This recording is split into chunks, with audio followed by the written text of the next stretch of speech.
Shalom saudara-saudara yang terberkati di dalam kasih dan kebaikan Allah melalui Tuhan Yesus Kristus. Selamat pagi dan semoga pagi ini saudara semuanya berada dalam keadaan sehat dan baik-baik saja.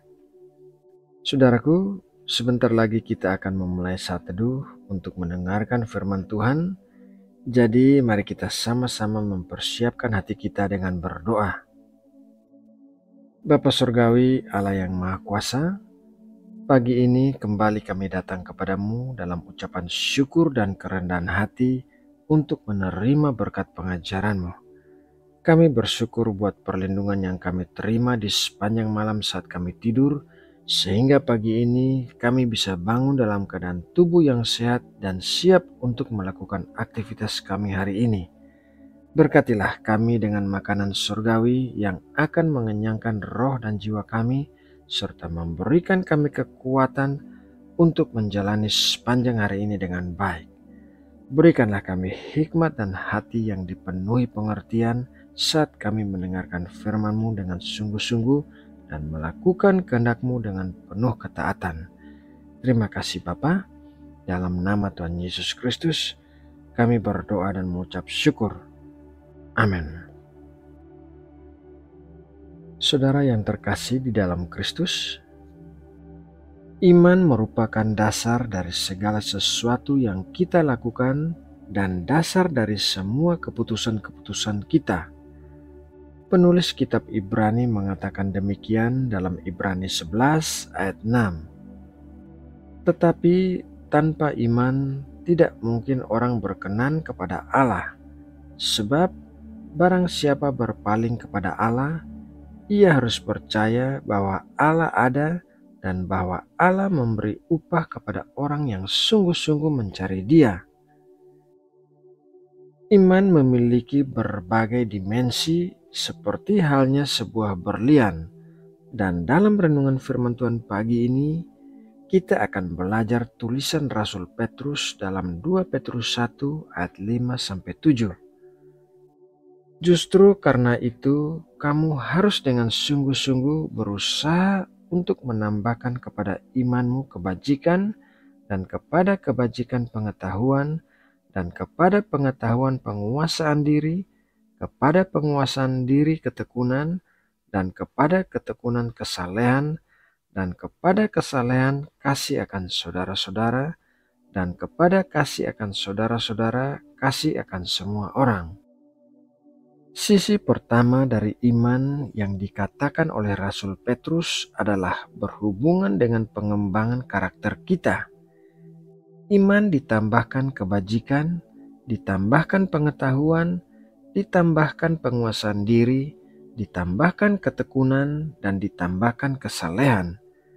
Setelah itu, dari kesalehan ditambahkan kasih akan saudara-saudara dan kasih akan semua orang. Kasih akan saudara-saudara dan kasih akan semua orang adalah sisi kedua dari iman yang dikatakan oleh Rasul Petrus, yaitu yang berhubungan dengan pelayanan kepada sesama manusia. Kedua sisi iman ini, yaitu karakter dan pelayanan, adalah sebuah kelengkapan dalam hidup kekristenan. Kita tidak boleh berhenti hanya sampai iman saja, tetapi kita harus melanjutkan langkah kita ke dalam pelayanan kepada sesama, sebab itulah yang dikehendaki oleh Tuhan. Dalam pembentukan karakter kita, iman ditambahkan kebajikan. Iman membuat kita menerima hati yang baik dan bersih dari Tuhan. Itu adalah sebuah berkat dan kasih karunia dari Tuhan. Setelah itu ditambahkan pengetahuan. Ibrani 11 ayat 3 berkata demikian, karena iman kita mengerti bahwa alam semesta telah dijadikan oleh firman Allah, sehingga apa yang kita lihat telah terjadi dari apa yang tidak dapat kita lihat.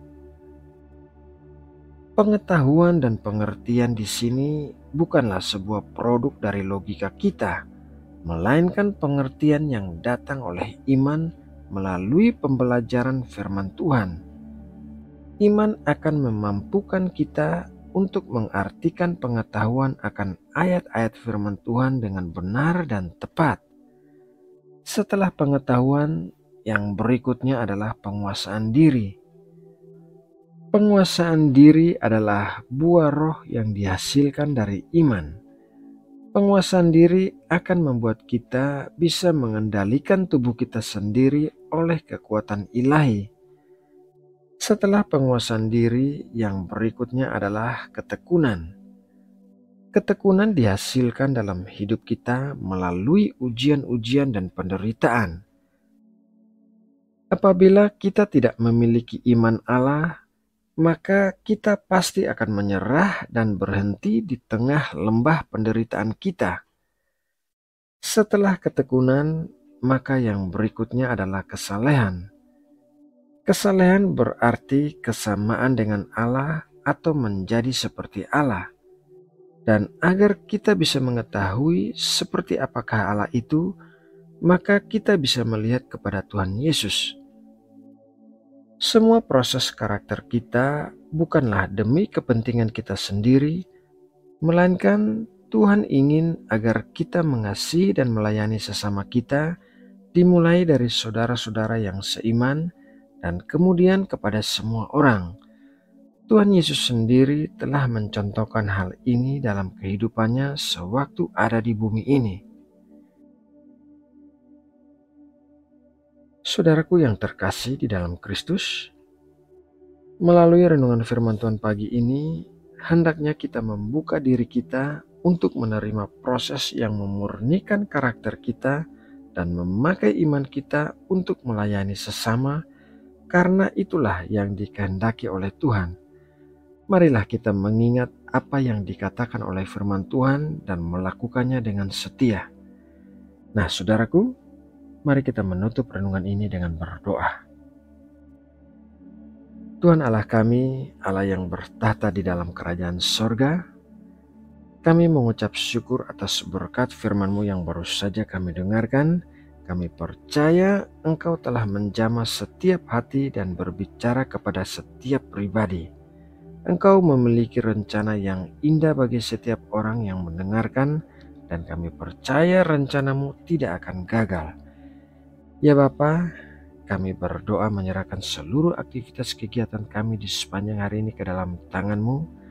Berkatilah kami dengan penyertaan dan perlindungan-Mu, serta kasih dan kemurahan-Mu yang melimpah. Jauhkanlah kami dari segala sesuatu yang jahat, dan berikanlah kami kekuatan untuk bisa melewati semua tantangan hari ini. Peganglah kami dengan tangan-Mu yang membawa kemenangan, dan bawalah kami menjadi pemenang-pemenang bersama Kristus. Terima kasih ya Bapa. Kami juga berdoa bagi bangsa Indonesia. Kami memohon kesejahteraan dan keselamatan bagi bangsa kami. Kami memohon campur tangan, topangan, dan perlindungan-Mu bagi bangsa kami. Jauhkanlah Indonesia dari bencana alam dan bahaya apapun. Pulihkanlah perekonomian di Indonesia, dan buatlah Indonesia menjadi negara yang lebih kuat dan makmur. Pakailah para pemimpin negara kami agar bisa membawa Indonesia berjalan di dalam kehendak-Mu yang baik dan sempurna. Terima kasih Bapa, di dalam nama Tuhan Yesus Kristus, kami berdoa dan mengucap syukur. Amin.